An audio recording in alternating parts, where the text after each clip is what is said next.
The universe operates on principles we understand: physics, chemistry, the fundamental laws of cause and effect. Warp fields bend spacetime in predictable patterns. Transporters convert matter to energy and back again following precise molecular formulas. Every phenomenon, no matter how strange, eventually yields to scientific analysis and rational explanation. But what happens when 7 impossible signatures appear simultaneously across Federation space, each one defying every sensor, every theory, every fundamental constant that holds reality together? The USS Enterprise D was conducting a routine survey of the Mataran Nebula when Lieutenant Commander Data's fingers flew across his ops console with unusual urgency. "Captain, I am detecting a subspace anomaly of unprecedented magnitude. The dimensional variance readings are theoretically impossible." Captain Jean-Luc Picard rose from his command chair, tugging his uniform jacket into place with practiced precision. "Impossible is a word I've learned to be cautious with, Mr. Data. Specifications? The anomaly appears to be a multidimensional rupture intersecting our spacetime continuum at 7 distinct coordinates across a radius of 42 light-years. Energy signatures include exotic particles that do not exist within our periodic table, chronometric distortions suggesting temporal displacement, and..." Data paused, his positronic brain processing data that refused to reconcile. Organic neural patterns transmitting at faster-than-light speeds without subspace carrier waves. Red alert. Picard's voice carried the weight of command honed over decades. "Commander Riker, analysis." William Riker leaned over the tactical display, his expression grave. 2 signatures materialized within Federation space, one aboard our ship, the other at starbase 157. 3 more appeared in the neutral zone. The remaining 2. He looked up, meeting Picard's eyes. 1 in Klingon territory. 1 just crossed into the Badlands near Cardassian space. "Counselor?" Picard turned to Deanna Troi. The half-Betazid's dark eyes reflected genuine confusion. "I'm sensing emotions, Captain.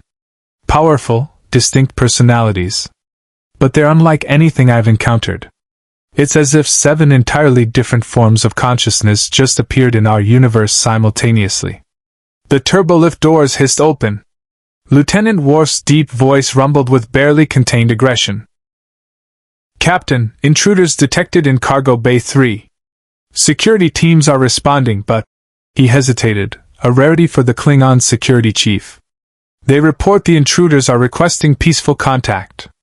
"Intruders who announce themselves?" Picard exchanged a glance with Riker. "Mr. Worf, I'll meet them in the cargo bay. You're with me. Number 1, you have the bridge. Data, coordinate with Starfleet Command. I want to know what's happening at every location where these signatures appeared." The turbolift descended in silence, broken only by Worf's gruff clarification. "Security reports 2 humanoid males. 1 is unconscious or in stasis. The other is wearing a black combat suit and refuses to be scanned." When the cargo bay doors opened, Picard found himself facing a sight that challenged his considerable experience with first contact scenarios. A man in an armored black suit stood with his back to the wall, positioned strategically to observe all entrances. His face was obscured by a cowl and white-lensed eyepieces that tracked Picard's every movement with predatory awareness. Beside him, suspended 3 feet above the deck and glowing with a faint golden aura, floated an unconscious man in a blue suit adorned with a red cape and an unfamiliar symbol on his chest. "I am Captain Jean-Luc Picard of the Federation starship Enterprise. You're aboard a vessel of the United Federation of Planets, and I'd appreciate an explanation." The man in black remained motionless for 2 seconds. Picard noted he was calculating, assessing, preparing multiple contingencies simultaneously. "I'm called Batman. The man with me is Superman. We're not from your universe." His voice was graveled, controlled, revealing nothing beyond the essential information. "Approximately 4 minutes ago, we were engaged in combat with an enemy who uses advanced transportation technology. Something went wrong. A rupture. We were pulled through. A dimensional breach." Picard kept his voice measured, diplomatic. Our science officer detected the anomaly. You mentioned we. Are there others? 5 more. My team. The Justice League. Batman's stance shifted fractionally. Picard recognized it as the body language of a warrior preparing for threat response. I need to know their locations. Now. Worf's hand moved to his phaser. You are in no position to make demands. I'm not making demands. I'm stating necessity. Batman's attention never wavered from Picard. My team includes individuals with extraordinary abilities. If they're confused, injured, or threatened, your people could be in danger. Not from malice, from defensive responses to unfamiliar environments. Picard raised a hand, forestalling Worf's response. You're asking me to trust you based solely on your word. No. I'm asking you to recognize tactical reality.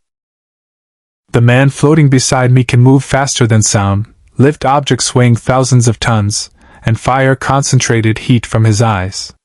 He's currently unconscious because the dimensional transition overloaded his cellular structure. When he wakes, he'll be disoriented in an unfamiliar environment, surrounded by armed personnel. Batman paused. I'm asking you to be smart. The cargo bay fell silent except for the ambient hum of the Enterprise's systems. Picard studied the dark-clad figure, reading body language, vocal patterns, the micro-expressions visible around the cowl. This was no ordinary soldier or explorer. This was someone who had spent a lifetime operating in shadows, making impossible decisions, trusting no one but verifying everything. Mr. Worf, stand down. Picard tapped his comm badge. Bridge, this is the captain. Compile all data on the dimensional anomaly signatures and their current locations. Prepare to transmit coordinates to this location. Captain. Worf's protest was immediate. This man crossed dimensions, appeared aboard a Sovereign-class starship, and rather than attempting escape or violence, he initiated contact. Picard's eyes never left Batman. That suggests either cooperation or sophisticated manipulation. Either way, we learn more through engagement than confrontation. Batman's posture relaxed by perhaps 5%, an acknowledgement of respect between tactical minds. Your science officer mentioned 7 signatures. Who's the 7th? Unknown. The signature appeared in an uninhabited system near the Romulan neutral zone. Long-range sensors detected brief energy emissions, then silence. Hal. Batman's jaw tightened behind the cowl. Green Lantern. His ring operates on willpower-based energy manipulation. If it's malfunctioning in your universe's physics. He moved toward the floating Superman, placing a hand on his teammate's shoulder. I need medical facilities. Superman's cells are solar-powered. The radiation spectrum in your ship's lighting is wrong. He's starving. Picard tapped his comm badge again. Picard to sickbay. Dr. Crusher, prepare to receive 2 patients with extremely unusual physiology. I'm sending you sensor data now, but I'll warn you, nothing in your medical database will prepare you for this. Dr. Beverly Crusher's voice carried professional calm. Understood, Captain? I've seen my share of unique biology. Not like this, Doctor. Picard gestured to Worf. Escort our guest to sickbay. Inform Dr. Crusher that 1 patient requires specific solar radiation wavelengths to metabolize energy. The other. He looked at Batman. What do you require? Answers. A communication system. And whatever intelligence you have on the territories where my team materialized. You'll have all 3. But first I need you to understand something. Picard stepped closer, his voice carrying the weight of command and genuine concern. The Federation operates under strict protocols regarding first contact and intervention in other cultures' affairs.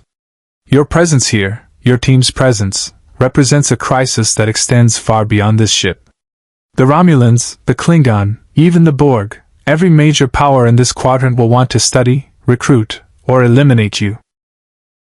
If you want to survive and find your way home, you'll need to trust that I'm trying to help. Batman studied him for a long moment. Then, with deliberate slowness, he reached up and pulled back his cowl, revealing the face of Bruce Wayne, human, exhausted, but unbroken. "Trust is earned, Captain. But right now, we don't have time for the full process. So I'll start. My real name is Bruce Wayne. I'm from a planet called Earth, but not yours. And the 6 people scattered across your galaxy are the only family I have left." Picard extended his hand. "Then let's bring your family home, Mr. Wayne. If you want to see more characters enter the Star Trek universe, hit that subscribe button and drop the name of a character you'd want to see in the comments below.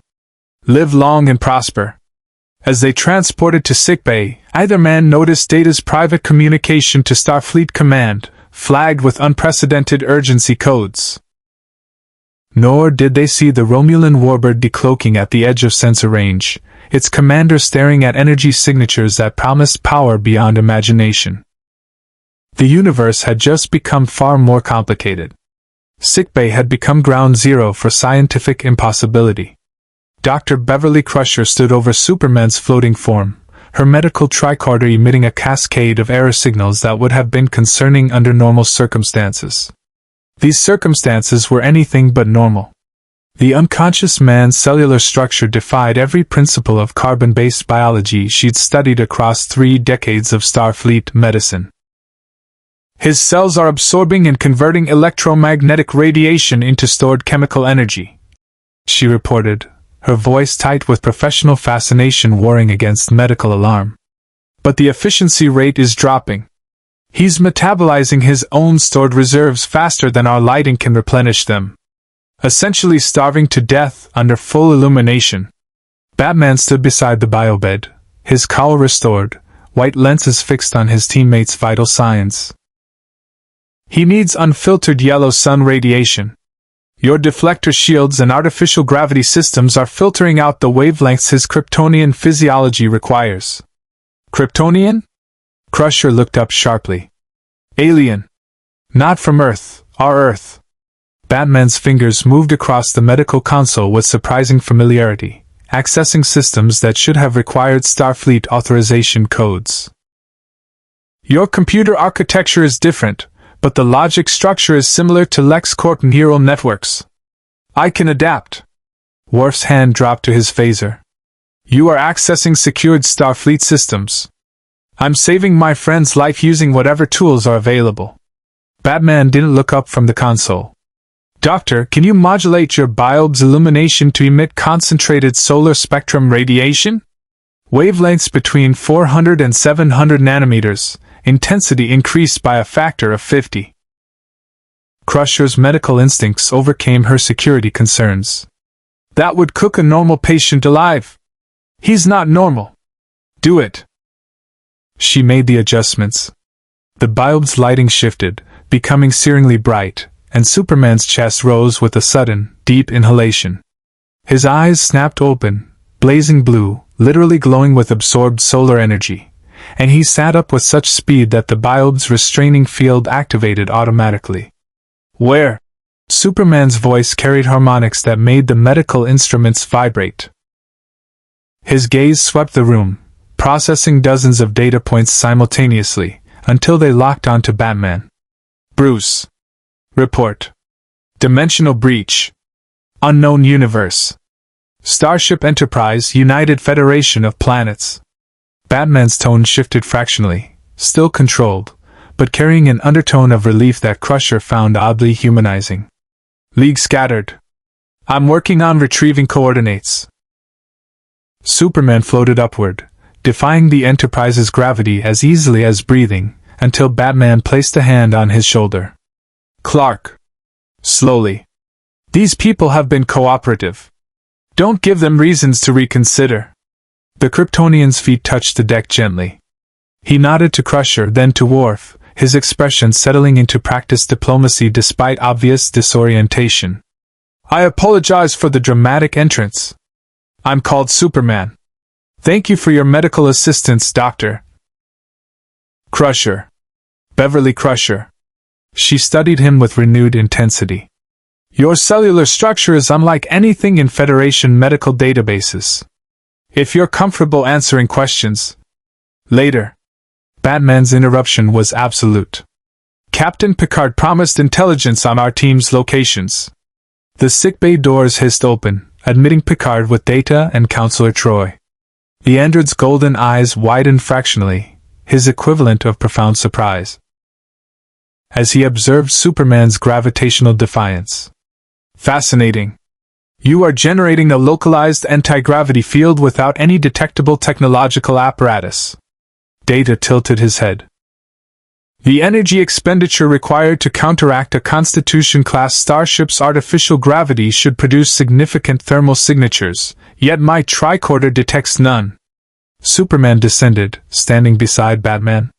Crusher noted how the two positioned themselves, not defensively aggressive, but with clear spatial awareness of all room exits and personnel positions. These were warriors, regardless of their diplomatic veneer. Captain? Superman's voice carried natural authority that matched Picard's own. Bruce said our team is scattered. We need to retrieve them before anyone gets hurt. Your concern is noted and shared. Picard gestured to Data, who activated a holographic star chart above the medical console. 7 points glowed across the display. 2 signatures aboard this vessel, yourselves. One at Starbase 157, currently in Starfleet custody. 3 within the Romulan neutral zone, territories neither Federation nor Romulan vessels can legally enter without triggering potential conflict. 1 in Klingon space. And 1. He highlighted a remote system. Here. We detected brief energy emissions, then complete silence. Batman studied the display with tactical precision. The starbase signature. Who? A woman. Humanoid. She appeared in the station's arboretum and immediately requested diplomatic contact. Data Access Station reports. Starbase personnel describe her as approximately 6 feet tall, black hair, wearing armor and carrying archaic weapons including a shield and sword. She has been cooperative but refuses to surrender her armaments. Diana. Superman's tension eased slightly. Wonder Woman. She's Amazon royalty. Warrior diplomat. If anyone can navigate first contact protocols, it's her. The neutral zone signatures? Batman's focus remained absolute. Picard's expression darkened. Unclear. 2 appeared on uninhabited worlds. Long-range sensors detected movement, energy emissions, then nothing. The 3rd. He highlighted a position near a Romulan outpost. Appeared directly aboard a Romulan science vessel. The ship immediately altered course toward Romulus at maximum warp. Damn. Batman's jaw tightened. Which one? Unknown. Our intelligence is limited. Superman moved toward the star chart, his hand passing through the holographic display as he examined distances and trajectories. The silent signature near the neutral zone. That's Hal, Green Lantern. His power ring would have transported him to the nearest habitable location and established a protective perimeter. He's probably maintaining low profile until he understands the situation. And the Klingon space signature? Worf's interest was unmistakable.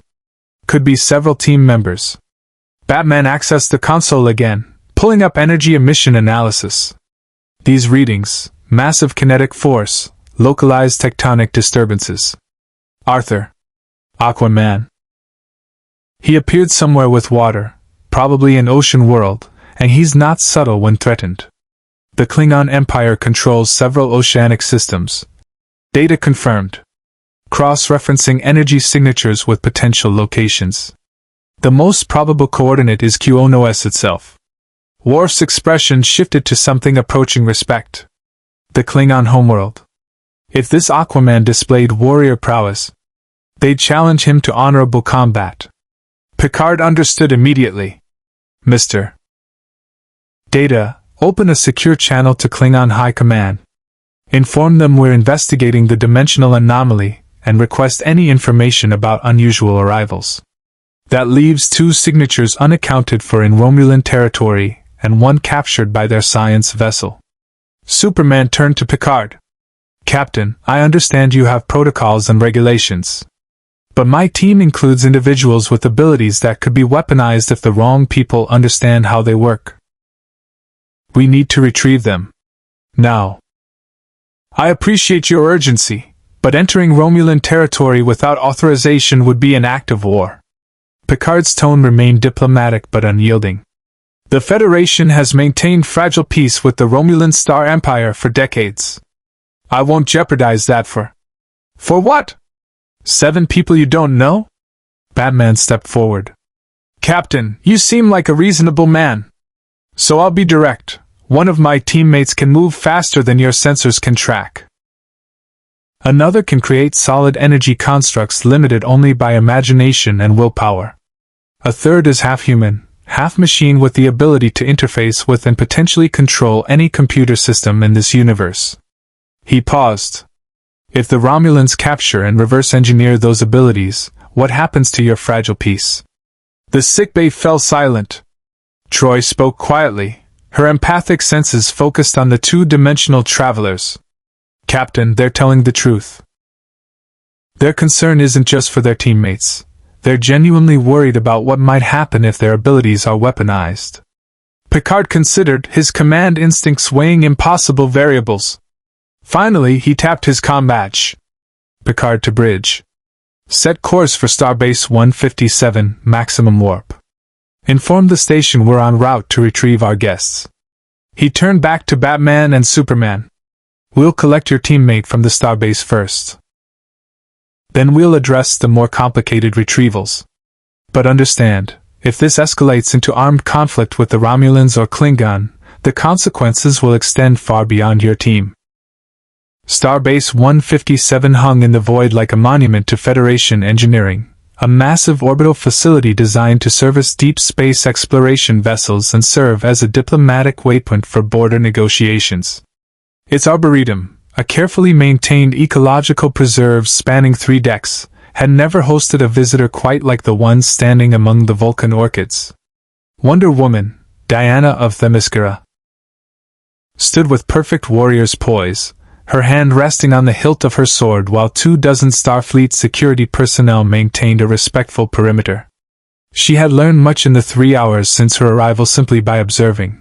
These people valued discussion over violence, protocol over impulse, and they treated her weapons as cultural artifacts rather than immediate threats. Admiral Margaret Hennessy approached cautiously, flanked by her Vulcan science officer. Ambassador.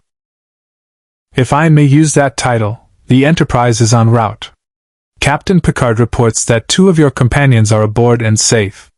Bruce and Cal. Diana's relief was genuine. That is welcome news, Admiral. And I appreciate your restraint. Many would have attempted to disarm me by force. Our protocols emphasize peaceful first contact when possible. Hennessy gestured to a nearby bench. While we wait, perhaps you'd be willing to answer some questions? Your arrival has created considerable scientific interest. Diana sat, her movements fluid despite the armor. I will share what I can. We call ourselves the Justice League, 7 individuals from a world called Earth, though clearly not the Earth of your universe. We were engaged in battle with an enemy who uses advanced technology to create portals between locations. Something catastrophic occurred during the confrontation. A rupture. And then, she gestured to the arboretum. I awakened here, surrounded by plant life that resembles my home but with subtle differences. Your soil composition contains higher concentrations of tritanium. Your sun's spectral emissions are shifted toward the blue wavelength. The Vulcan science officer, Commander Salen, raised an eyebrow. You determined this through observation alone? I was trained by the finest minds of Themyscira. Warriors, philosophers, and scientists. Observation is the foundation of tactical superiority. Diana's expression softened. Though I confess your technology far exceeds anything in my universe. These devices you carry. Communicators, sensors, the ability to transport matter instantaneously. On my world, such things would be considered godlike. Yet you carry a sword and shield. Salen noted. Archaic weapons by our standards. Diana drew her sword slowly, letting light play across the blade. This was forged by Hephaestus himself from divine metals that exist outside normal matter. It can cut through substances your sensors would classify as indestructible. She sheathed it. Technology is a tool, Commander. So is a sword. The wisdom lies in knowing when each is appropriate. The conversation was interrupted by the transporter chief's voice over the comm system. Admiral, the Enterprise is approaching. Captain Picard requests permission to beam directly to the Arboretum. Granted. The familiar hum of Federation transporters filled the space, and 7 columns of golden light resolved into Picard, Data, Batman, Superman, Dr. Crusher, Counselor Troy, and Worf.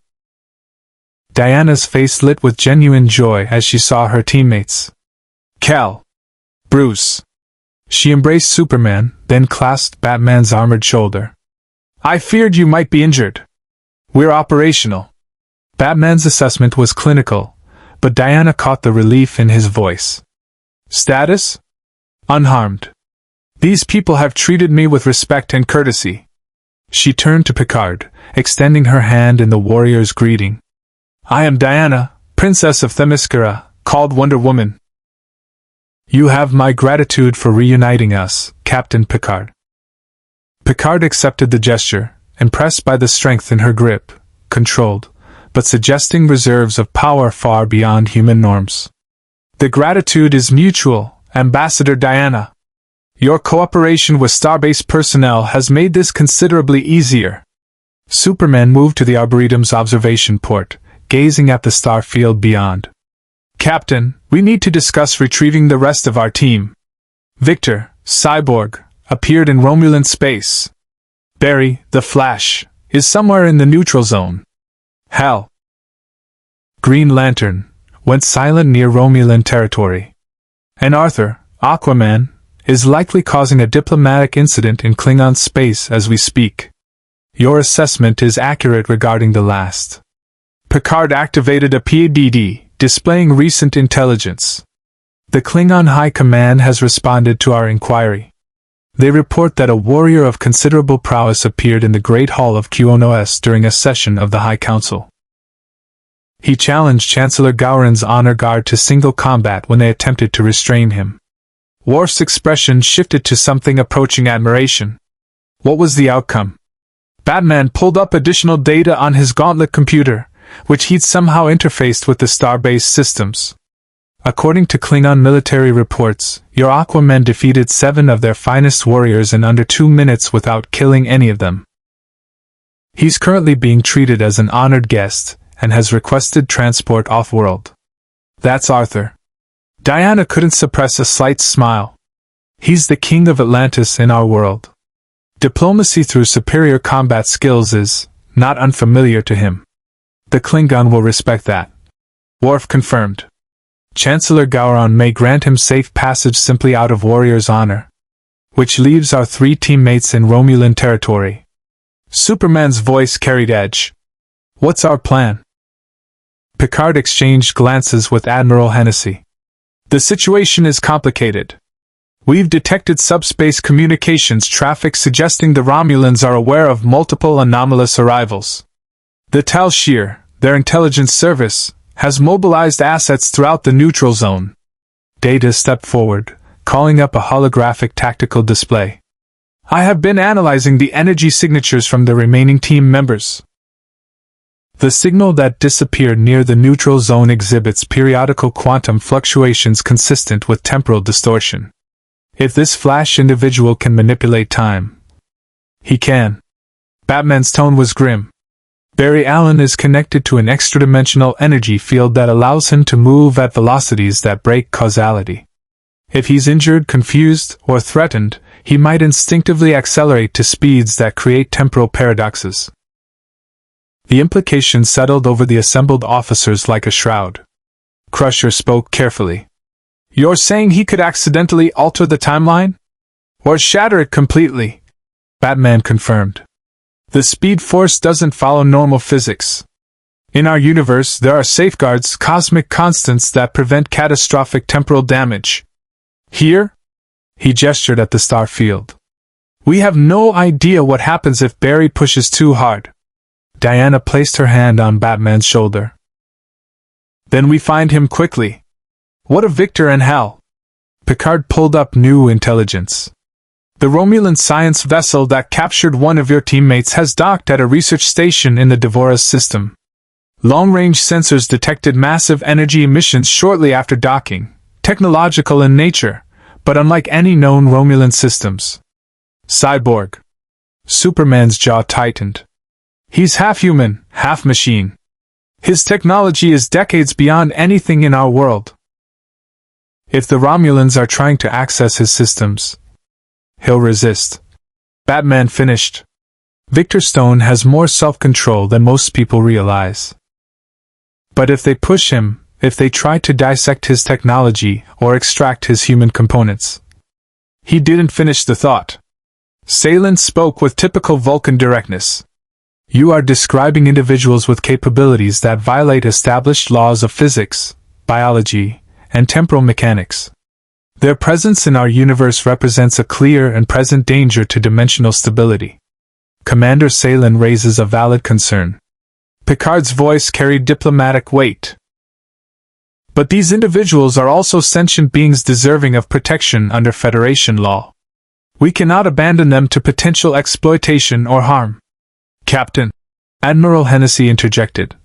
Entering Romulan space to retrieve these individuals would require authorization from Starfleet Command. The political ramifications will be significant regardless of our actions. Picard turned to face the Justice League members. Which is why I'm proposing an alternative. We don't enter Romulan space. We invite the Romulans to negotiate an exchange. Batman's eyes narrowed behind his cowl. You're suggesting we trade something for our teammates.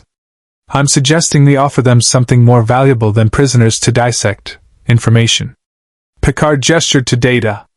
Our science teams have already begun analyzing the dimensional breach that brought you here. That data represents unprecedented insight into multiversal physics.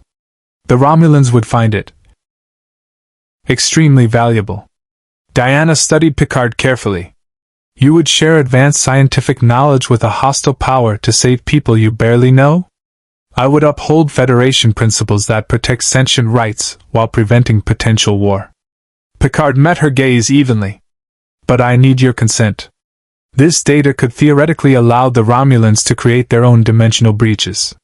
The risks are substantial.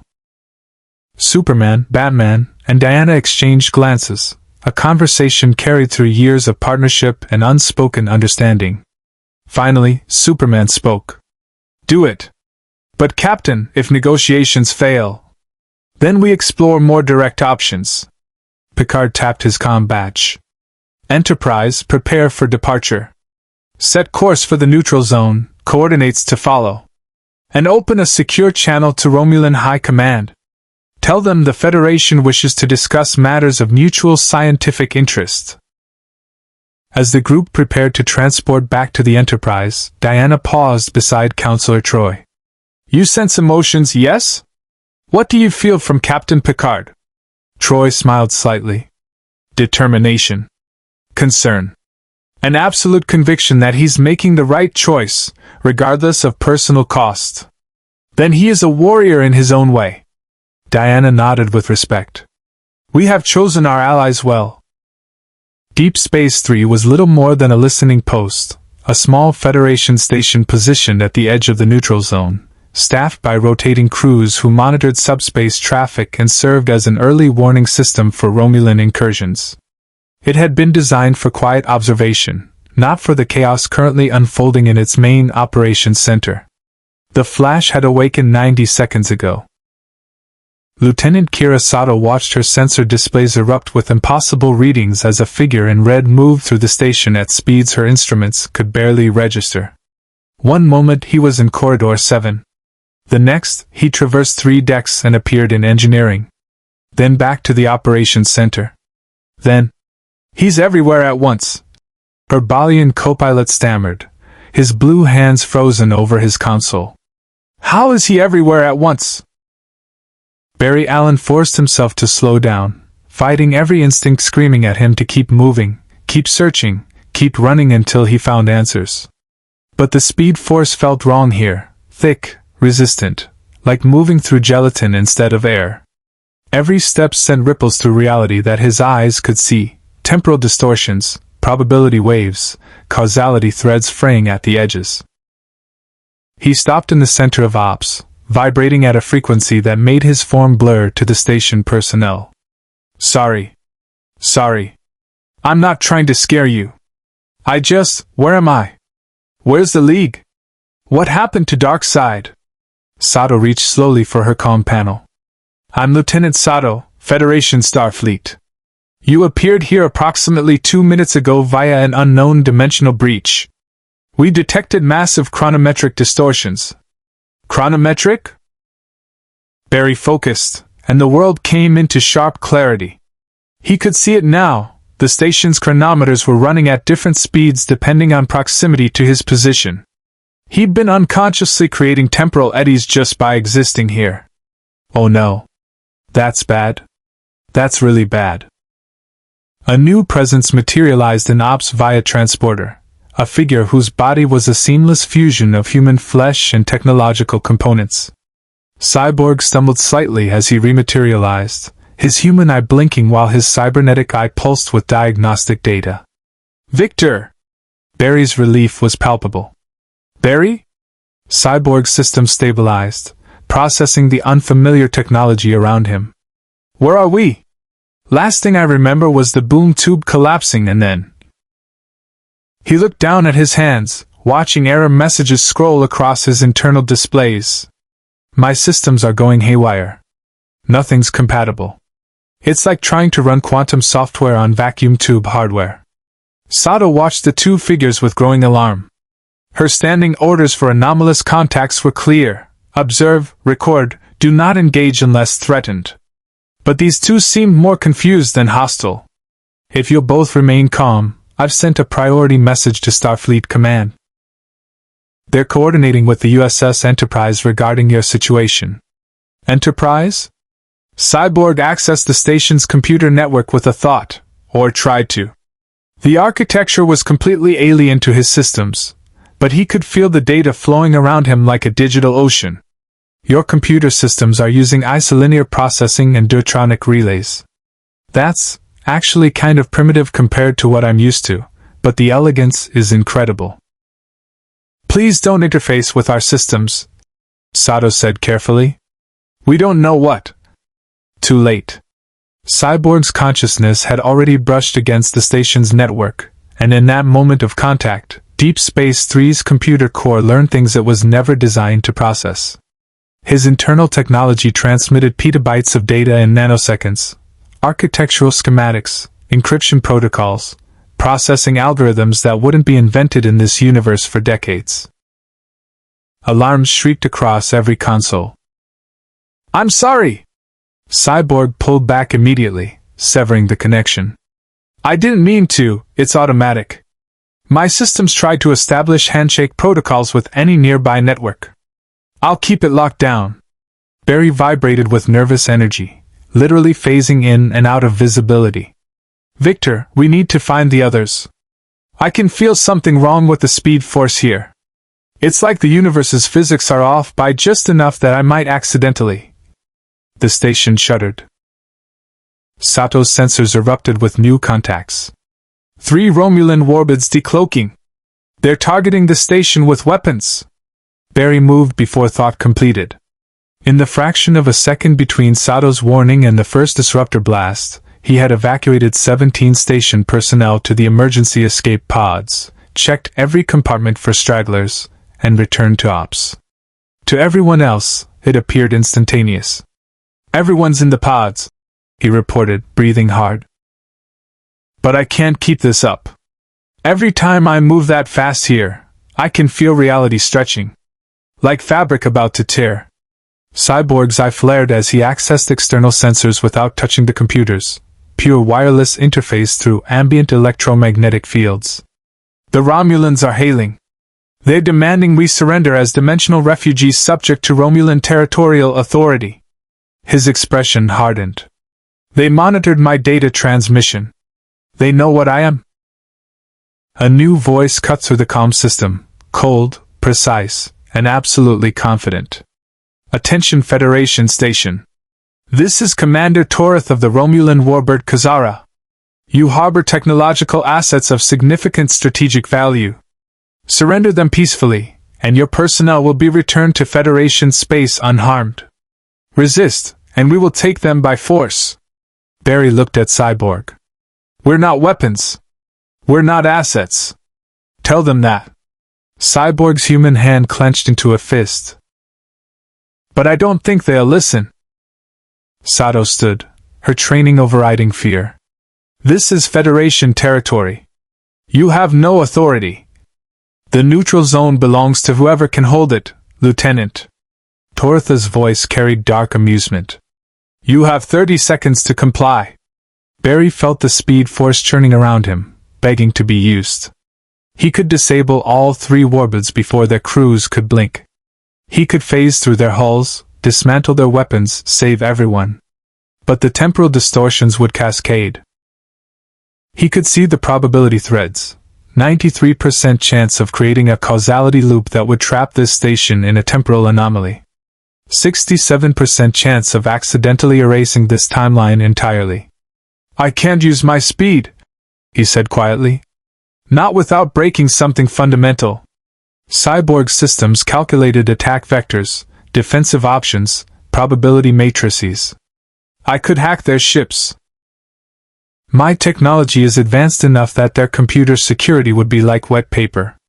But if I interface directly with their systems, I'll leave traces. They'll reverse engineer everything I am. So we surrender? Barry's voice cracked. Let them take us apart to figure out how we work. We stall. Cyborg opened a channel to the Romulan ships. Commander Torith, this is Victor Stone. You're right, my technology is valuable. But it's also integrated with my biological systems in ways your science can't replicate without killing me. You'll get more cooperation if you negotiate rather than threaten. A pause. Then, an interesting proposition, Victor Stone. Very well. You and the temporal anomaly will transport to my ship. We will discuss terms. No. Sato stepped between them and the transporter. I won't let you sacrifice yourselves. Barry smiled sadly. Lieutenant, we've faced worse than this. And if our friends are out there somewhere, we need to buy them time to find us. He looked at Cyborg. Together? Always. The Romulan transporter beam was different from Federation technology, harsher, less refined, leaving both men disoriented as they materialized in the Kazara's detention area. The room was sparse, utilitarian, designed for interrogation rather than comfort. Commander Torith approached, her features sharp and calculating. Welcome aboard. I am told your companions include individuals with even more extraordinary abilities. A woman who defies gravity. A man who generates hard light constructs. A warrior king who commands the seas. She circled them slowly. The Tal Shir is very interested in understanding your capabilities. We're people, Barry said firmly. Not laboratory specimens. In Romulan space, you are whatever I determine you to be. Torith gestured to her guards. Take the cybernetic organism to the research bay. Begin systems analysis. The temporal distortion will remain here under sedation until we understand how to safely contain his abilities. Barry felt panic rising. Victor! It's okay, Barry. Cyborg met his friend's eyes. Trust the others. They'll come. As the guards led Cyborg away, Barry sat in the detention cell, feeling the speed force pulse around him like a caged animal. In another universe, he could vibrate through these walls and be gone in an eye blink.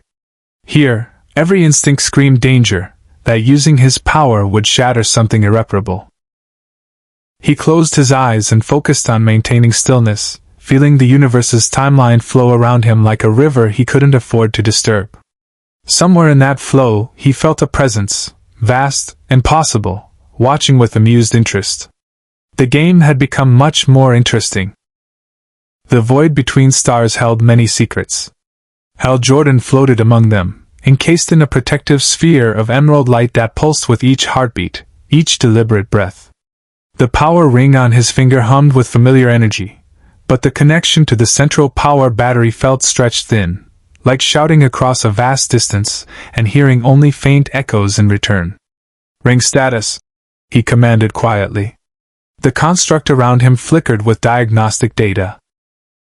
"Power reserves at 47%. Central power battery connection compromised. Dimensional variance detected. Recommend minimal energy expenditure until recharge protocols can be established." Hal had been a test pilot before becoming Green Lantern. He understood being alone in hostile territory with failing equipment. The key was staying calm, conserving resources, and waiting for the right moment.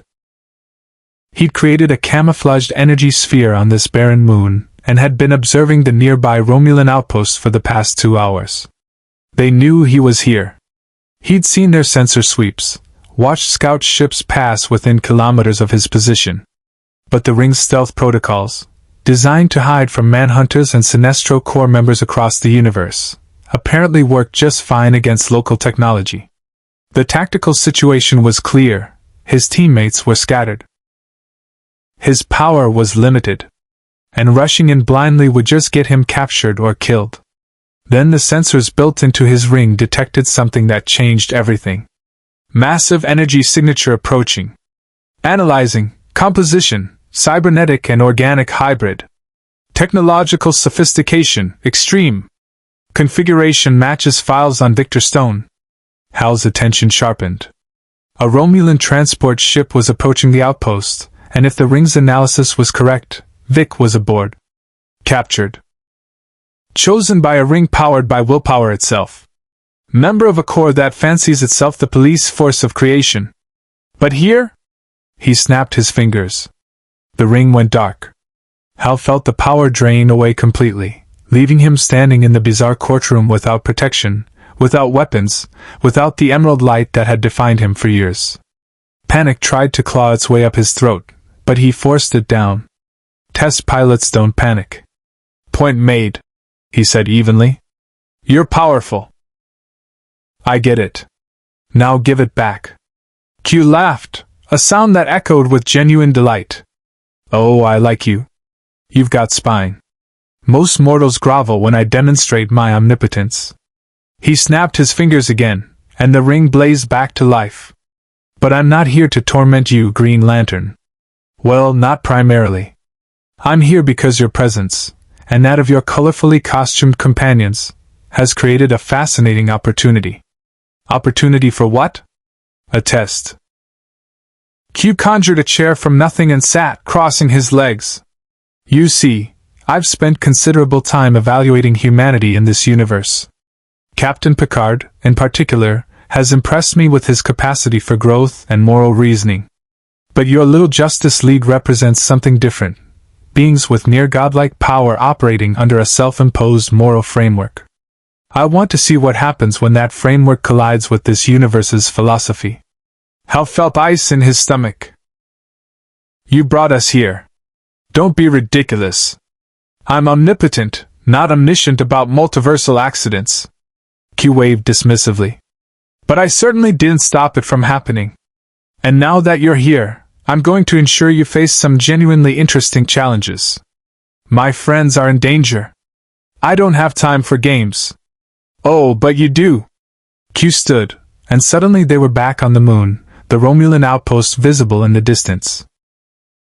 "Your mechanical friend and the temporal anomaly are about to be dissected by Romulan scientists. Your Kryptonian companion is debating whether Federation law supersedes his personal code of intervention. Your Amazonian princess is discovering that warrior diplomacy doesn't always work when facing truly alien philosophies. And you," he gestured to Hal's ring, "you have just enough power to save 2 of them. Maybe." "What?" "Your ring is running on fumes, Jordan. The dimensional barriers between your universe and this one are degrading its connection to your central power battery. By my calculations, you have enough energy for one significant construct, perhaps a rescue attempt, perhaps a defensive barrier, perhaps an escape route. But not all 3. Q's smile was vulpine. "So here's your test. Who do you save? The friends you know are captured? Or do you conserve power and hope the others can save themselves while you mount a coordinated rescue later? That's not a test. That's sadism. It's a choice. Something you superheroes claim to value. Q began to fade. Oh, and one more thing. The Borg have detected unusual energy signatures in this sector. They're dispatching a cube to investigate. Should arrive in approximately 4 hours. Do try to make your decision before they assimilate everyone. It would be so anticlimactic otherwise. Then he was gone. Hal stood alone on the barren moon, watching the Romulan transport dock at the outpost. His ring's power indicator pulsed at 47%, not nearly enough for everything he needed to do. Ring analysis. If I attempt rescue of both captured teammates, what's the probability of success? Estimating 32% success rate. Probability of capture or termination, 68%. Power reserves would be depleted to critical levels, preventing subsequent actions. And if I wait? Try to contact the Enterprise, coordinate with the others? Romulan research protocols suggest extensive invasive procedures will commence within 1 hour. Probability of irreversible harm to captured subjects, 79%. Hal looked at his ring, the symbol of his oath, his responsibility, his identity. In the Green Lantern Corps, you didn't leave people behind. You didn't calculate odds and make cold decisions about acceptable losses. You found a way to save everyone. But he wasn't in his universe anymore. Ring, show me the outpost's power generation systems. The construct displayed schematics.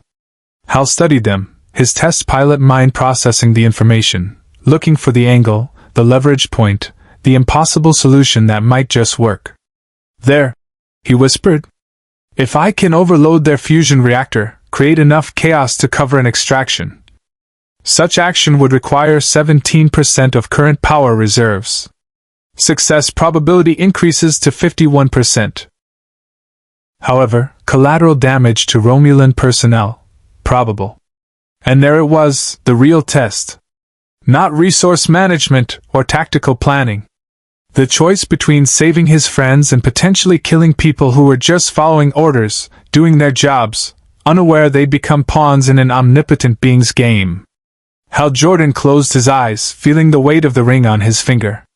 In brightest day, in blackest night, he whispered, no evil shall escape my sight. He made his choice. The sphere of green light flared, and Hal Jordan launched himself toward the Romulan outpost with the determination of a man who refused to accept impossible odds.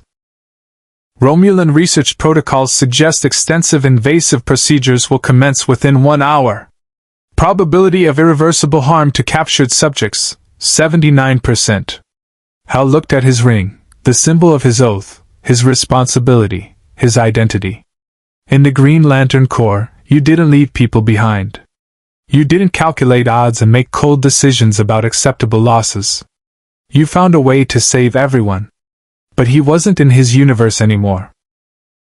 Ring, show me the outpost's power generation systems. The construct displayed schematics. Hal studied them, his test pilot mind processing the information, looking for the angle, the leverage point, the impossible solution that might just work. There, he whispered. If I can overload their fusion reactor, create enough chaos to cover an extraction. Such action would require 17% of current power reserves. Success probability increases to 51%. However, collateral damage to Romulan personnel, probable. And there it was, the real test. Not resource management or tactical planning. The choice between saving his friends and potentially killing people who were just following orders, doing their jobs, unaware they'd become pawns in an omnipotent being's game. Hal Jordan closed his eyes, feeling the weight of the ring on his finger. In brightest day, in blackest night, he whispered, no evil shall escape my sight. He made his choice. The sphere of green light flared, and Hal Jordan launched himself toward the Romulan outpost with the determination of a man who refused to accept impossible odds. The Enterprise's observation lounge had become an impromptu war room. Picard sat at the head of the conference table, flanked by his senior staff, while Superman, Batman, and Wonder Woman occupied the opposite end. The holographic display between them showed a tactical map of the neutral zone, marked with the last known positions of the scattered Justice League members. "The Romulans have responded to our diplomatic overture," Picard reported, his tone carefully neutral. "They're willing to negotiate, but Commander Torith has made it clear she considers your teammates to be salvage from a dimensional accident, not protected persons under interstellar law." Batman's cowled face remained impassive, but his fingers drummed once against the table. "Legal technicalities to justify kidnapping. From their perspective, yes. Data called up new intelligence. However, the situation has become more complex. Long-range sensors have detected a Borg cube altering course toward the neutral zone. Estimated arrival, 3 hours, 47 minutes. The temperature in the room seemed to drop. The Borg," Superman said carefully.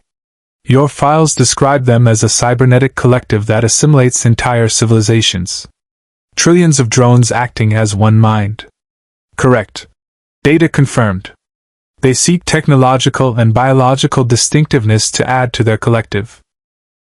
Your teammates represent unprecedented distinctiveness, a Kryptonian cellular structure, a speedster's temporal manipulation, a cybernetic being from another dimension, a ring that generates solid light constructs powered by emotion itself. The Borg will not negotiate. They will simply assimilate everything." Wonder Woman stood, her hand moving to her sword. "Then we must retrieve our friends before this Borg cube arrives." "Captain Picard, I understand your diplomatic constraints, but my companions are warriors, as am I. We do not abandon our own." "Nor would I ask you to." Picard rose to meet her gaze. "Which is why I'm proposing a joint operation. The Enterprise will approach the neutral zone under the guise of continuing negotiations with Commander Torith. Meanwhile, a small team, including members of the Justice League, will use a cloaked shuttle to infiltrate Romulan space and extract your teammates." Riker leaned forward. "Captain, we don't have cloaking technology." "No. But the Klingon do." Picard activated a comm channel. "And I've contacted Chancellor Gowron. He's agreed to loan us a bird of prey for a price." "Which is?" Batman's tone suggested he already knew the answer. "Aquaman." Worf's voice carried unmistakable respect. "The Chancellor was impressed by his combat prowess. He wishes to offer him a position as tactical advisor to the Klingon Defense Force." Superman's eyebrows rose. "They want to recruit Arthur? The Klingon value warrior skill above almost all else," Worf explained. "To defeat 7 of Gowron's honor guard without killing them demonstrates both power and restraint, qualities they rarely see combined. The Chancellor believes such a warrior could teach much to their military." "Arthur won't accept," Diana said with certainty. "He's a king in our world. He doesn't serve others' causes without just reason. Then we must hope his reasons align with ours." Picard gestured to the tactical display. "The Klingon bird of prey will rendezvous with us in 2 hours. Commander Riker will lead the infiltration team, accompanied by Worf and whichever of you wish to participate in the rescue." Batman was already standing. "All of us. This isn't negotiable." I anticipated that response. Picard's expression softened slightly. "But you should know, Romulan detention facilities are designed to contain the most dangerous prisoners in their empire. Security will be extensive, lethal, and utterly unforgiving of mistakes." "Captain," Diana said quietly, "we've stormed Apocalypse itself to rescue kidnapped teammates. We've faced gods, demons, and beings that make your Borg sound almost reasonable. Romulan security systems do not frighten us." Counselor Troy spoke up, her empathic senses focused on the 3 heroes. "I don't sense fear from any of you. But I do sense something else, guilt. You feel responsible for your teammates' current situation. We are responsible." Superman's voice carried weight. "The dimensional breach happened because we were fighting dark side near experimental boom tube technology. If we'd been more careful, more aware of the variables, you'd still be in an impossible situation," Picard interrupted. "I've commanded the Enterprise through temporal anomalies, spatial distortions, and encounters with beings of near-infinite power. Preparation only takes you so far. Eventually, you face situations where all you can do is respond with wisdom and hope it's enough." Batman studied Picard with new assessment. "You've lost people under your command." "Yes." The single word carried decades of command decisions, lives weighed against mission parameters, choices that haunted quiet moments. "Which is why I understand your urgency. But also why I'm asking you to trust my crew. We've conducted covert operations in Romulan space before. We know their security protocols, their tactical responses, their cultural blind spots. And we know our teammates," Batman countered. "Their capabilities, their likely reactions to captivity, how to coordinate with them mid-extraction. You need us on this mission as much as we need you." Picard considered, then nodded. "Agreed.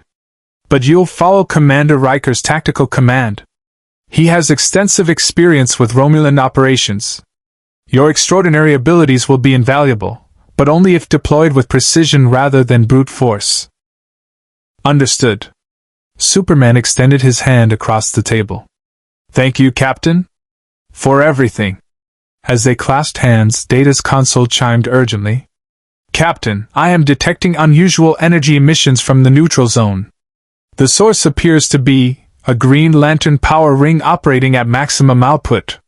The tactical display shifted, showing a Romulan outpost suddenly going dark, its power systems failing in cascading sequence.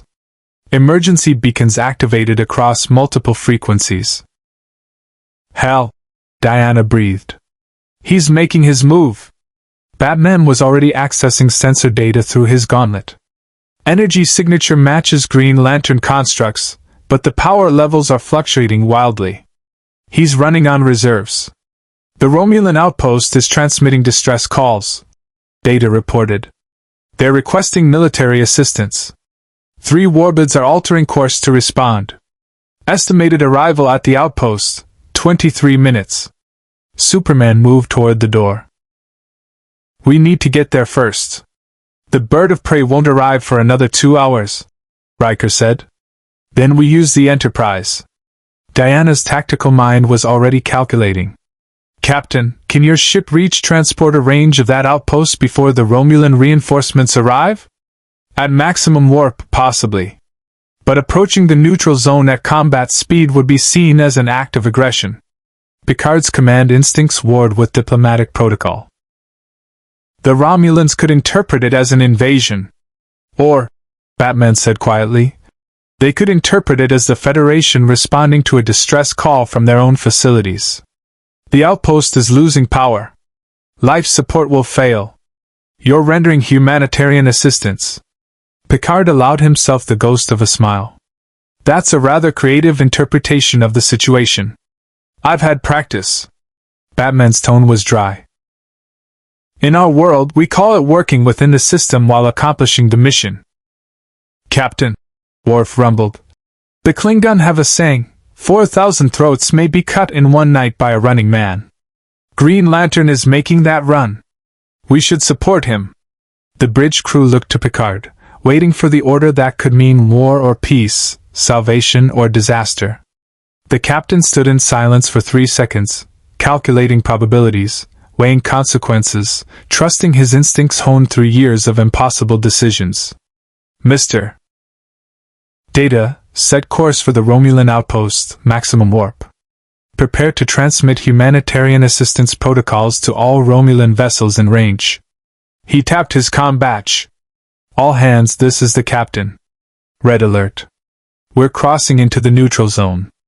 The Enterprise leaped forward, stars stretching into lines as the ship pushed toward crisis at velocities that defied human perception. In the observation lounge, Superman placed a hand on Diana's shoulder. "We're getting them back." "All of them," she confirmed. "No matter what it takes." Batman stood at the window, watching space blur past, his mind already 3 steps ahead, planning for variables, preparing for chaos. Somewhere ahead, Hal Jordan fought alone against overwhelming odds. Victor Stone resisted Romulan scientists determined to unlock his secrets. Barry Allen struggled to contain powers that could shatter reality itself. The Justice League was scattered, wounded, fighting in an alien universe with unfamiliar rules. But they were no longer alone. The Romulan research bay had become a monument to frustration. Commander Torres stared at the cybernetic being restrained on the examination platform, watching her top scientists fail for the 17th consecutive time to interface with his systems. Every probe they inserted was rejected. Every scanner they employed returned cascading errors. The technology was right there, visible, tangible, impossibly advanced, and yet completely inaccessible. "Explain," she demanded coldly. Dr. Veluk, the station's chief scientist, gestured helplessly at his instruments. "His systems are protected by adaptive encryption protocols that rewrite themselves millions of times per second. The architecture is quantum-based, utilizing processing paradigms we've never encountered. Commander, this technology is decades, perhaps centuries, beyond our current capabilities." Cyborg remained silent on the platform, his cybernetic eye dark, his human face expressionless. He'd locked down every external port, isolated every wireless protocol, turned his body into an impenetrable fortress. They could cut him apart, but they'd never access what made him function. Victor Stone had been half-machine for years. He knew exactly how far he could be pushed before his organic components failed. He just hoped it wouldn't come to that. "Perhaps more invasive methods are required," Tora suggested, her voice carrying the weight of someone accustomed to getting answers through pain. "Wait." Veluk's console chimed with new data. "I'm detecting a massive energy surge from the detention level. The temporal anomaly, his cellular vibration rate is increasing exponentially. In the detention cell 3 decks below, Barry Allen was losing his battle with stillness. He'd tried. For nearly an hour, he'd sat motionless, keeping the speed force contained, preventing his powers from creating the temporal catastrophe he could feel building just beneath his skin. But the sedatives they'd pumped into the cell's atmosphere were designed for Romulan physiology. On Barry's accelerated metabolism, they had the opposite effect, stimulating his nervous system, making his connection to the speed force burn hotter and wilder. Time began to fracture around him. Barry could see it happening, parallel timelines branching off from this moment, probability threads tangling into impossible knots, causality loops forming like whirlpools in the river of time. In one branch, he escaped and accidentally created a temporal paradox that erased this station from history. In another, he vibrated through the hull and drifted in space until his oxygen ran out. In a third, the Borg arrived and assimilated him mid-rescue attempt. "No," he whispered, gripping his head. "No, no, no. Stay in control. Stay." The cell walls began to phase. Tortha's communicator shrieked with emergency alerts. "Commander, the prisoner is destabilizing." Temporal distortions are expanding throughout the station shook. Outside, in the cold vacuum between stars, Hal Jordan's Emerald construct slammed into the outpost's shields like a battering ram. The ring's power reserves dropped to 41% as he poured everything into a sustained assault, forcing the Romulans to divert energy to defensive systems. "Ring, target their power distribution nodes. I need Victor's location and a clear extraction path." Green light speared through the station's external sensors, precision strikes that created chaos without casualties. Hal had spent years as a test pilot and a Green Lantern learning to apply overwhelming force with surgical precision. A reactor here, a sensor array there, a shield generator that just happened to control the section where his friends were being held. The station went dark in cascading sections. Inside, emergency lighting bathed everything in crimson. Tortha's tactical discipline took over immediately. "All security teams to detention level. Prepare to repel boarders." And someone explain how a single individual is dismantling our entire facility. Veluk stared at his sensors in disbelief. "The construct he's creating, it's impossible." Solid light maintained through willpower alone, generating force equivalent to a photon torpedo barrage. Commander, our database has nothing like this. Then improvise. Torith drew her disruptor. If we lose these specimens, the Tal Shir will. The research bay's ceiling exploded inward. A sphere of green light descended, expanding into a glowing figure in a green and black uniform with a power ring blazing on his right hand. Hal Jordan assessed the situation in 2 seconds. Victor restrained but conscious. 12 armed Romulans, blast doors sealing, energy weapons charging. Sorry I'm late, Hal said and moved. The ring created a dozen constructs simultaneously. Barriers to deflect disruptor fire, tendrils to wrench weapons from hands, a massive fist that smashed through Victor's restraints. The Romulans fought back with disciplined precision, but they were operating on reaction time measured in fractions of seconds. Hal was thinking 3 moves ahead. Vic, we need to move! He generated a protective sphere around both of them. Barry's 3 decks down. Cyborg reported, his systems coming back online. But Hal, he's losing control. I can feel temporal distortions through the hull. If he goes critical, then we get him before that happens. Hal expanded the sphere, using it as a battering ram to smash through reinforced bulkheads. The ring's power reserves dropped with each impact, 37%, 33%, 29%. They found Barry in a detention cell that existed in 3 different temporal states simultaneously. Past Barry sat meditating. Present Barry vibrated at the cell's center, his form flickering between solid and incorporeal. Future Barry stood near the door, eyes glowing with speed force lightning, whispering warnings about paradoxes and broken timelines. Oh, that's not good, Hal muttered. Cyborg's sensors analyzed the temporal anomaly. He's fragmented across multiple time streams. If we try to extract him in this state, we might pull all 3 versions or none of them. Either way, the temporal collapse could. An explosion rocked the station. Not from Hal's assault. This was external, massive, and accompanied by a familiar hum that made Cyborg's systems scream warnings. Borg, he whispered.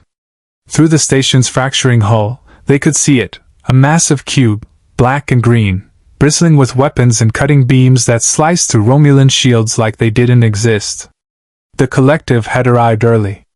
The station's comm system crackled with a voice devoid of emotion, devoid of individuality, carrying the weight of trillions speaking as one. We are the Borg. You will be assimilated. Resistance is futile. Hal's ring flared as it detected Borg transport signatures materializing throughout the station. Ring power reserves? 24%. Insufficient for sustained combat against Borg adaptation protocols. Didn't ask if it was sufficient. Asked what we have? Hal created a construct cage around the temporal berries, trying to stabilize the fragmentation. Vic, can you interface with the Borg? Are you insane? The moment I connect to their network, they'll assimilate everything I know, everything I am. Or you'll upload a virus that crashes their collective consciousness in this sector. Hal's eyes met Cyborg's human eye. I've seen your tech, Vic. You're decades beyond anything in this universe.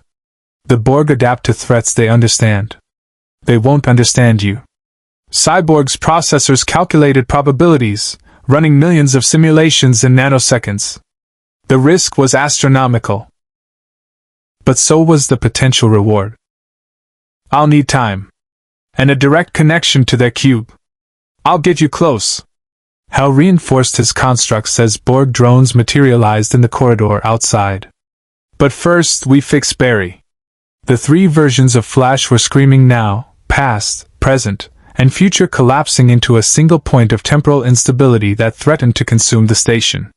Hal reached into the cage with a construct shaped like a tuning fork, using the ring's energy to harmonize the temporal frequencies. Barry! All 3 of you, listen. You're not broken. You're just experiencing time from multiple perspectives simultaneously. Focus on now. Right now. This moment. We're here. We've got you. For a heartbeat, nothing changed. Then future Barry flickered and faded. Past Barry dissolved like morning mist. And present Barry solidified, gasping, his eyes wild but aware. Hal? Vic? What? He saw the Borg drones advancing through the walls. Oh. Oh no. Yeah. Hal created a battering ram construct and smashed through the exterior hull. Space beckoned beyond. Time to go. They launched into the void just as the Borg cube's tractor beam locked onto the Romulan station. Behind them, Commander Torith transmitted one final message before assimilation, a warning to all Romulan forces about the dimensional refugees and the threat they represented. But ahead, dropping out of warp with weapons charging and shields at maximum, came the USS Enterprise. And aboard that ship, 3 members of the Justice League prepared to remind the universe what happened when you threatened their family. Transport a room, lock onto those signatures and beam them directly to sickbay. Picard's command cut through the bridge's controlled chaos. Mr. Worf, target the Borg cube's tractor beam emitters. Fire at will. The Enterprise's phasers lanced out, striking the cube with precision that would have crippled most vessels. The Borg shields flickered, adapted, and the beams dissipated harmlessly. Data's fingers flew across his console. The Borg have adapted to our phaser frequency. Rotating to alternating modulations, but they will adapt again within 47 seconds. Superman stood at the rear of the bridge, watching 3 columns of golden light materialize in the transporter display. Relief flooded through him. His teammates were aboard, alive. But the Borg cube was already launching a counterattack, cutting beams slicing toward the Enterprise with mechanical precision. Captain, those beams will cut through your shields, he said quietly. I'm aware. Picard's jaw tightened. Evasive maneuvers, pattern Beta 7. The Enterprise banked hard, but the cube compensated instantly. One cutting beam grazed the starboard nacelle, sending damage reports cascading across every console. The ship shuddered. Superman made his decision. I'm going out there. What? Riker turned sharply. You can't survive in vacuum. Actually, I can. Superman was already moving toward the turbolift. My cells store solar radiation. I don't need to breathe. And your shields are failing. He paused at the door, meeting Picard's eyes. Trust me, Captain. I've fought worse than cybernetic drones. Before Picard could respond, Superman was gone. 30 seconds later, the bridge view screen showed something that made Data's positronic brain require a full diagnostic cycle to process. A man in a blue suit and red cape, floating in hard vacuum between the Enterprise and the Borg cube, surrounded by nothing but stars and the cold certainty of death. Except he wasn't dying. He was flying. Superman accelerated toward the cube, heat vision blazing from his eyes and concentrated beams that punched through Borg shielding with raw thermal energy. The cube's adaptive algorithms tried to compensate, but they were designed for energy weapons with consistent frequencies. Heat vision was biological, variable, powered by solar fusion occurring at the cellular level. The Borg couldn't adapt to sunlight. Superman tore into the cube's hull with his bare hands, ripping through regenerative armor plating, crushing conduits, destroying the fractal pathways that connected drones to the collective. Explosions blossomed in the vacuum behind him as he carved a path toward the cube's central plexus. On the Enterprise bridge, Wonder Woman watched with warrior's appreciation. He's magnificent. He's also drawing every drone on that cube toward his position, Worf observed. Tactical analysis suggests he will be surrounded in approximately 90 seconds. Then we even the odds. Batman was already in the turbolift. Diana, with me. Captain, can you transport us directly into the cube? The Borg will assimilate you the moment you materialize, Picard warned. Only if they can catch us. Batman's call concealed his expression, but his voice carried absolute certainty. Your sensor shows Cyborg accessing the cube's systems from your sickbay. We need to buy him time to deploy whatever he's planning. That means creating chaos inside the collective. Diana drew her sword, the divine metal gleaming under the bridge lights. The Amazon way. Picard looked at Riker, who shrugged with the expression of a man who'd learned to recognize when orders were futile. "Transporter room, prepare for 2 more passengers. And may whatever gods you believe in protect you." The transporter beam deposited Batman and Wonder Woman directly into the Borg cube's central corridor, a nightmare landscape of organic and technological fusion, pulsing green light, and the constant drone of a trillion minds thinking in perfect synchronization. Borg drones converged immediately. Diana moved like lightning wrapped in flesh, her sword cleaving through cybernetic implants and mechanical limbs with strokes honed over 3,000 years of combat. The lasso of truth wrapped around a drone's neck, and she yanked hard enough to tear the unfortunate cyborg from its alcove and hurl it through 3 bulkheads. "Your collective has no concept of honor," she shouted, voice ringing with righteous fury. "You steal lives and call it perfection." Batman deployed smoke pellets modified with tech scavenged from the Enterprise's chemistry lab, compounds that interfered with Borg optical sensors. In the chaos, he moved like a shadow, targeting the drone's weak points, exposed cortical nodes, damaged regeneration circuits, structural joints that hadn't fully adapted to their cybernetic components. A drone grabbed his cape. Batman triggered the quick release, spun inside the drone's reach, and jammed a modified communicator into its cranial implant. The device emitted a feedback loop that crashed the drone's connection to the collective, leaving it twitching and confused.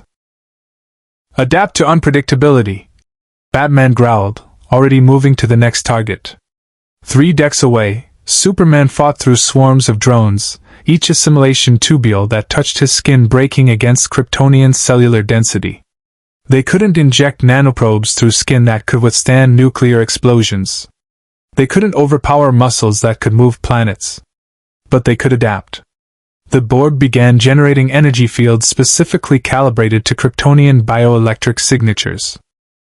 Superman felt the drain immediately, his solar reserves depleting faster as the cube siphoned energy directly from his cells.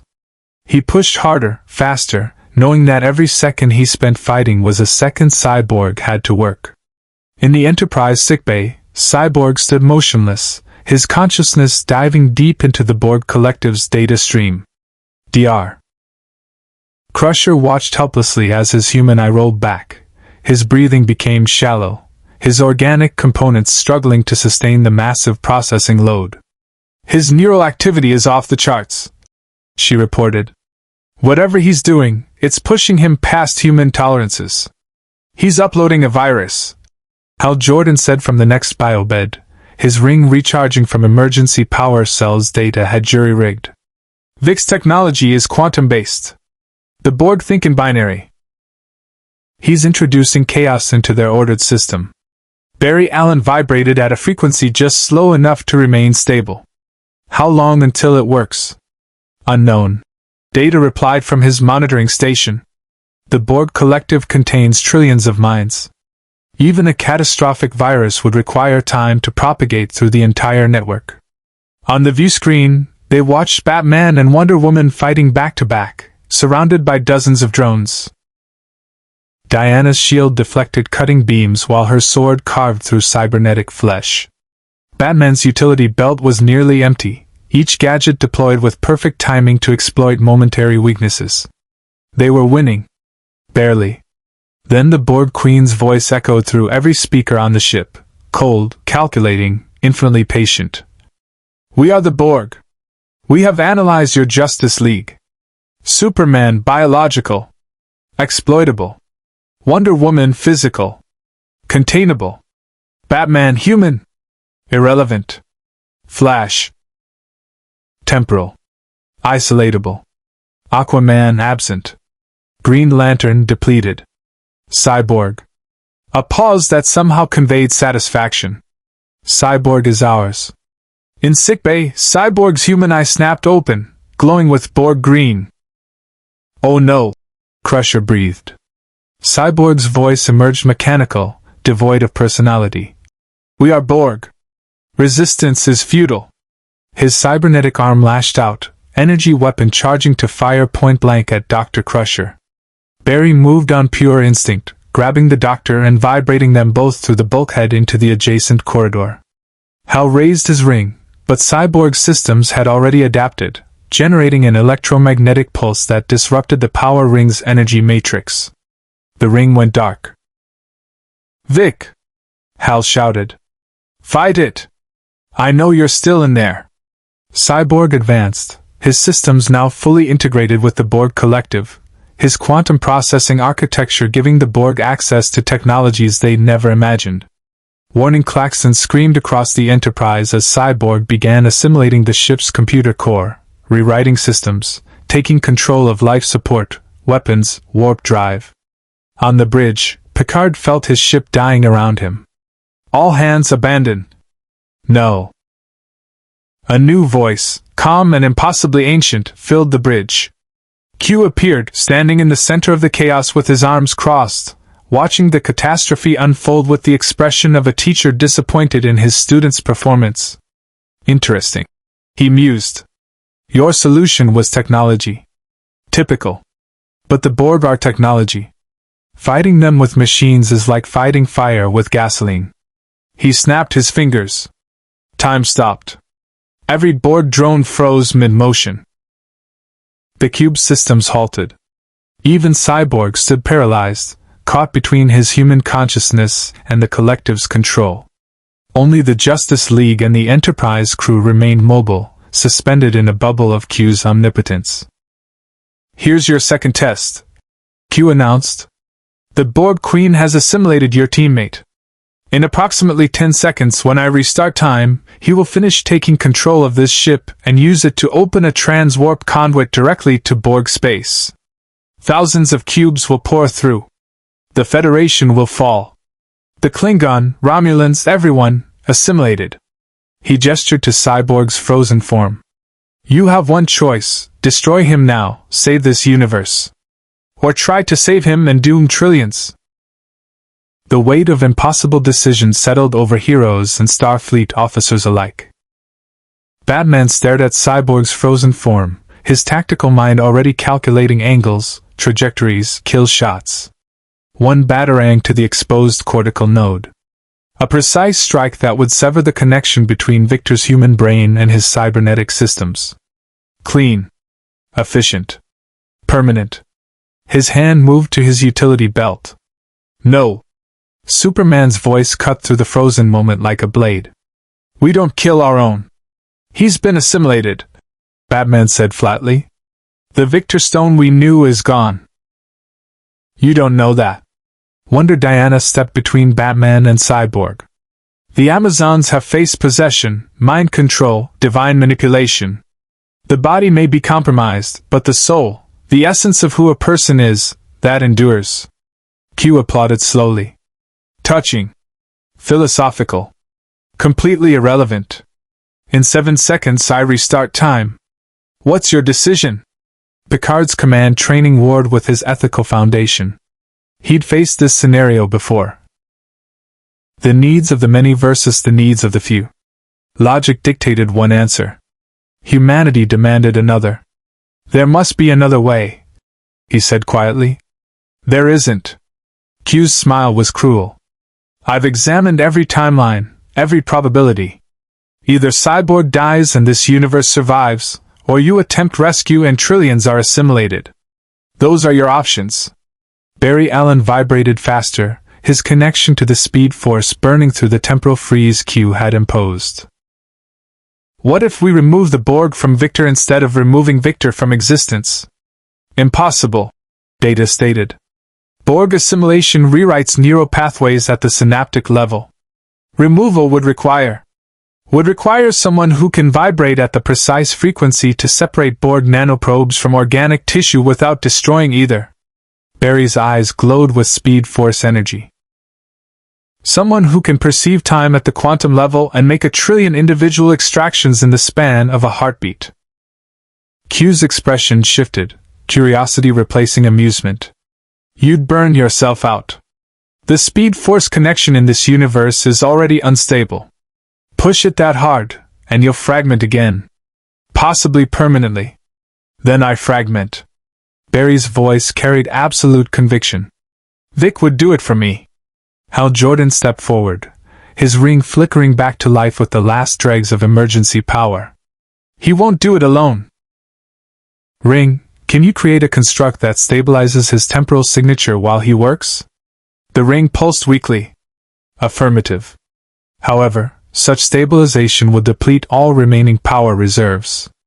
Probability of successful recharge in this dimension, 12%. 12's better than 0. Hal extended his ring hand. Let's do this. Wait.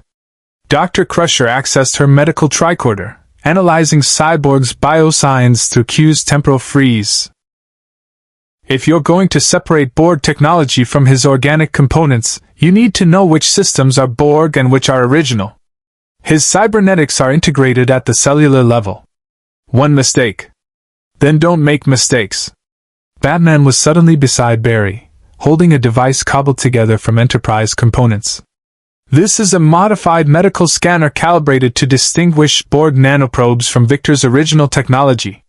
It won't be perfect, but it'll give you targeting data. Superman placed his hand on Barry's shoulder. And I'll be ready to restart his heart if this goes wrong.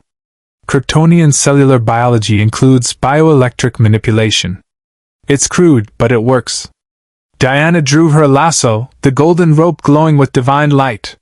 The lasso of truth compels honesty, even from oneself. If any part of Victor still exists within that Borg shell, the lasso will anchor his consciousness while you work.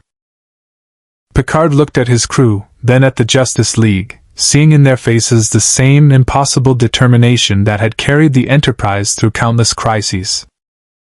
Mr. Data, prepare to sever all computer connections to sickbay the moment time restarts. We can't risk Cyborg accessing ship systems. Acknowledged, Captain.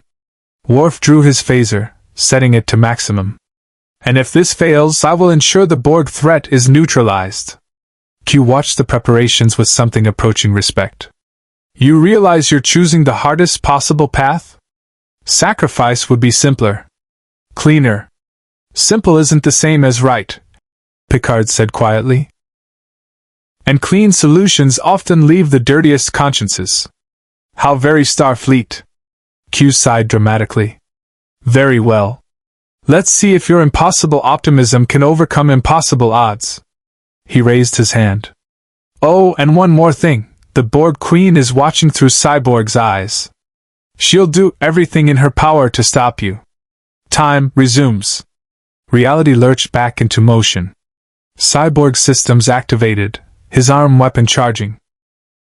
Diana's lasso wrapped around his torso faster than thought, golden light blazing as divine magic met Borg technology. For a moment, the Collective's voice screamed through Cyborg's speakers, billions of minds shrieking in unified outrage. Then, underneath that synthetic chorus, a human voice. Diana? I can't hold them. Victor! Diana pulled the lasso tighter. Your truth is stronger than their lies. Remember who you are. Barry moved. The world exploded into slow motion from his perspective. He could see individual nanoprobes flowing through Cyborg's bloodstream, each one a tiny machine rewriting neurons, hijacking synapses, transforming human into drone. Batman's scanner fed targeting data directly to his visual cortex, highlighting Borg technology in red, Victor's original cybernetics in blue. The distinctions were microscopic. The margin for error 0. Barry vibrated his hand to phase through Cyborg's chest cavity, fingers moving faster than atomic bonds could register, plucking individual nanoprobes from bloodstream and tissue. 1 probe. 10. 100. Thousands. Each extraction required perfect precision. Too slow and the Borg would adapt, too fast and he'd tear apart the organic components. Hal's ring construct wrapped around both of them, a green cocoon that stabilized the temporal distortions Barry was generating.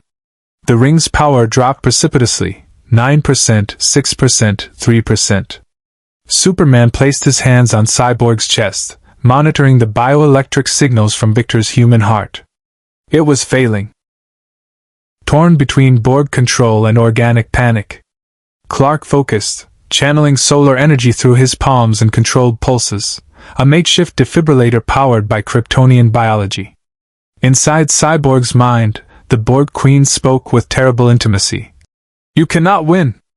We are perfection. We are inevitability. Your individuality is chaos. Join us willingly, and we will spare your friends. No. Victor's consciousness, fractured and fading, found strength in the lasso's compulsion to truth. You're wrong. Chaos isn't weakness. It's what makes us human. It's what makes us free. The Queen's response was immediate and brutal, flooding Cyborg's systems with override commands, attempting to trigger a self-destruct sequence that would kill everyone in sickbay. Batman saw it coming. His hand moved to a device on his belt, an EMP generator he'd built in case conventional methods failed. One pulse would fry every electronic system in range, including Cyborg's life support. Bruce, don't! Barry shouted, still working at impossible speeds. If he detonates. Trust me. Barry pushed harder, faster, his connection to the speed force burning white-hot. He could feel himself fragmenting again, timeline branches splitting off, causality unraveling. But this time he didn't fight it. He embraced the chaos, letting himself exist in multiple temporal states simultaneously, working from past, present, future all at once. 10,000 nanoprobes extracted. 20,000. 50,000. Hal's ring died with a final green flicker, but the speedster's momentum carried him through. Superman's solar reserves dropped dangerously low as he shocked Cyborg's heart for the 5th time. Diana's arms trembled with effort as the Borg Collective threw its full processing power against the lasso's compulsion. And then, with a sound like reality taking a deep breath, it was over. Barry collapsed, his body smoking from speed force burnout. Hal fell to his knees, the ring on his finger dark and lifeless. Superman staggered back, his usually invulnerable form showing actual fatigue. Cyborg's eyes, both of them, human and cybernetic, blinked and focused. Did we? His voice was hoarse, fully human. Did we win? Yes. Diana released the lasso, catching Victor as he slumped forward. You're free. On the main view screen, the Borg cube suddenly went dark. Without Cyborg's quantum processing to coordinate their assault, the Borg reverted to standard tactical algorithms. The Enterprise's weapons found their mark, and the cube began a slow tumble into the void, severed from the Collective's control. Q appeared one final time, his expression unreadable. Impressive. Foolish, reckless, inefficient, but impressive. He looked at Picard. You chose the hard path and somehow survived. Perhaps there's hope for this universe after all. The test is over? Picard asked. This one? Yes. Q smiled enigmatically. But the real test is just beginning. He vanished without further explanation. The Enterprise drifted in the silence that followed battle, its hull scarred but intact, its crew exhausted but alive. In sickbay, Dr. Crusher worked methodically through her patients, 7-dimensional refugees who had pushed themselves beyond any reasonable limit and survived through sheer determination. Barry Allen slept in a medical coma, his metabolism finally slowed enough for his body to heal from catastrophic speed force burnout. Hal Jordan sat upright despite Crusher's protests, manually recharging his power ring through a jury-rigged connection to the ship's main deflector. Cyborg underwent continuous monitoring, his systems purged of Borg technology but requiring careful recalibration to this universe's physics. Superman stood by the observation port, watching stars drift past, his thoughts on teammates scattered across the galaxy and a home universe that seemed impossibly distant. Penny for your thoughts? Diana approached quietly, her armor replaced with borrowed Starfleet fatigues that somehow failed to diminish her warrior's bearing. Just thinking about Arthur. Superman smiled slightly, wondering if the Klingon have any idea what they've gotten themselves into. Knowing Arthur, he's either started a war or negotiated a lasting peace treaty. Diana joined him at the viewport. There's rarely middle ground with the King of Atlantis.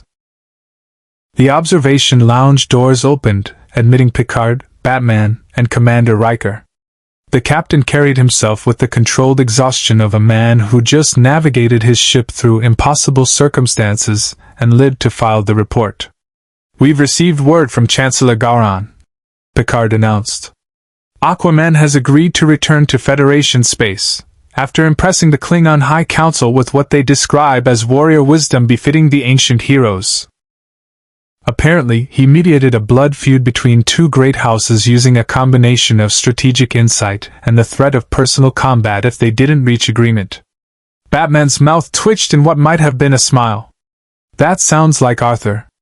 The Chancellor has also agreed to transport him aboard one of their fastest ships." Riker consulted a PDD. "He should rendezvous with us within 6 hours. That brings us to the more complicated matter." Picard activated the lounge's view screen, showing a diplomatic communique bearing Romulan seals. "Commander Torres survived the Borg assault. She's demanding we return what she calls salvaged dimensional technology to Romulan custody." "She means us," Diana said flatly. "Indeed. However, her position has been undermined by the Romulan High Command's recognition that your team neutralized a Borg cube that was heading directly for Romulan space. They've grudgingly acknowledged that diplomatic relations with the Federation, and by extension, cooperation with the Justice League, may serve Romulan interests better than conflict." Batman studied the transmission with tactical precision. "What do they want in exchange?" "Information about the dimensional breach that brought you here. Technical data that might allow them to predict or prevent future incursions." Picard met Batman's eyes. "I told them we'd consult with you before sharing anything." Superman turned from the viewport. "The breach that brought us here was caused by a combination of boom tube technology, and what we assume was some kind of interaction with your warp field physics. If the Romulans learn to replicate that," he let the implication hang, "they could potentially access other dimensions." Data confirmed, appearing in the doorway with his usual precise timing. "Or they could accidentally create catastrophic subspace ruptures. The mathematics are extremely complex and the variables largely unknown." "Then we give them incomplete data," Batman suggested. "Enough to satisfy diplomatic necessity, not enough to weaponize." "That is what I would recommend," Picard agreed. "Though it brings us to an equally difficult question: what happens next? Your team is reunited. The immediate threats have been addressed. But you're still stranded in a universe that operates under fundamentally different physical laws than your own." The weight of that reality settled over the Justice League members. Diana spoke first, her voice carrying the wisdom of someone who'd lived through exile before. "We need to understand this universe better before we can hope to return home. Our powers work differently here. The political landscape is complex in ways we're still learning. And if Q was telling the truth about other tests," she looked at Picard, "we need allies who understand how things work here." "You're asking to stay aboard the Enterprise," Riker said. "We're asking for guidance," Superman corrected. "We've been heroes in our world for years. We understand justice, protecting the innocent, standing against tyranny. But the Prime Directive, the neutral zone, the Borg, species and factions we've never encountered, we're operating blind. That's dangerous for us and potentially catastrophic for the people we might try to help." Picard considered, his command instincts weighing the strategic implications against Starfleet regulations and his own moral compass. Starfleet Command has been monitoring this situation closely. They're concerned about the precedent of dimensional refugees with extraordinary abilities operating independently in Federation space. "Concerned will cause problems," Batman translated. "Concerned that without proper context, your interventions, however well-intentioned, could violate the principles that hold the Federation together." Picard's tone softened. "But they also recognize that sending you away or attempting to contain you would be both ethically wrong and practically impossible." "So what's the solution?" Diana asked. Data stepped forward, carrying several pads. "Starfleet has proposed a provisional arrangement.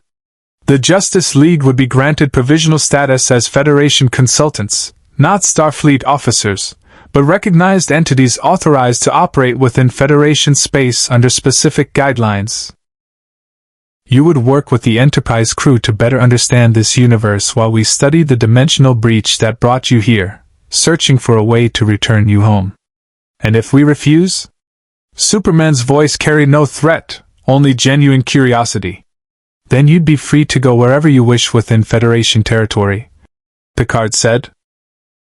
But without official status, you'd face legal complications, potential conflicts with local authorities, and no support structure if situations arise that require resources beyond your abilities. Batman studied the pads Data had distributed, his detective's mind parsing through diplomatic language to find the underlying terms.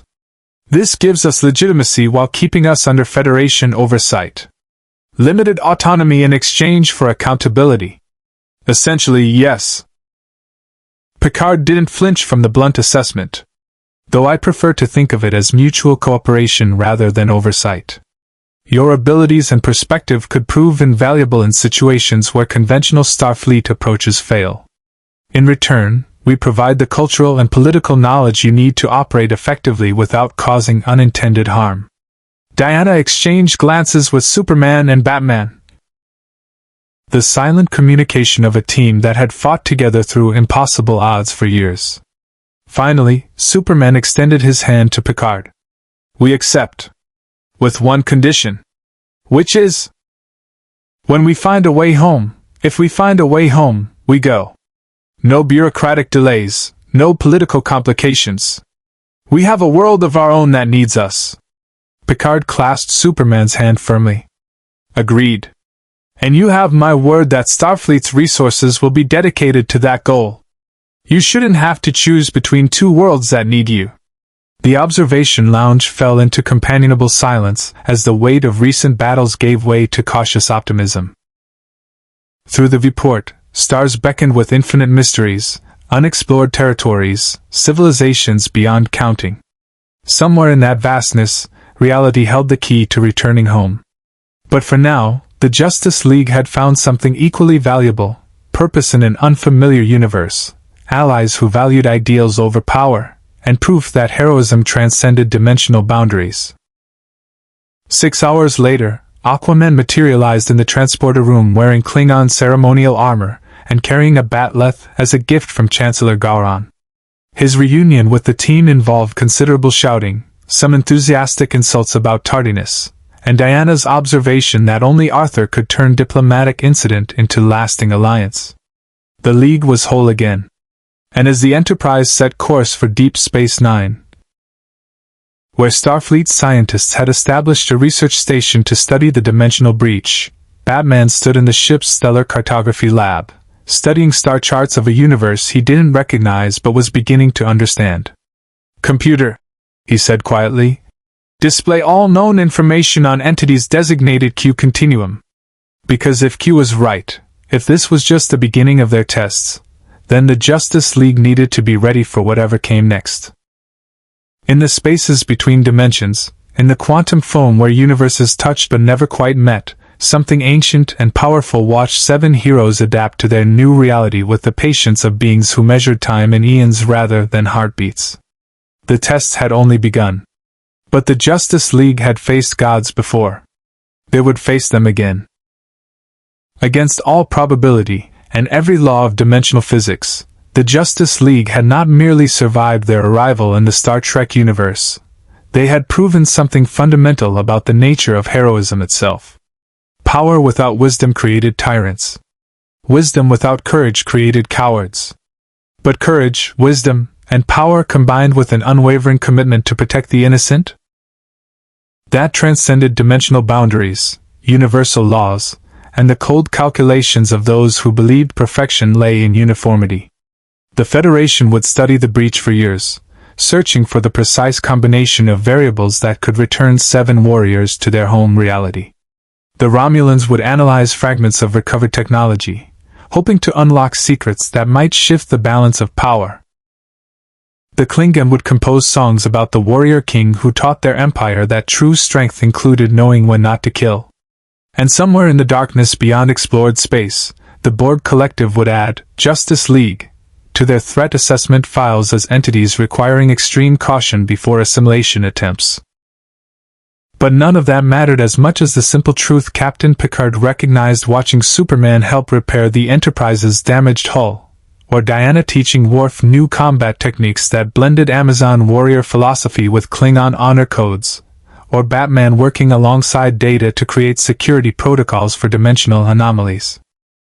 Heroism wasn't about power levels or technological sophistication.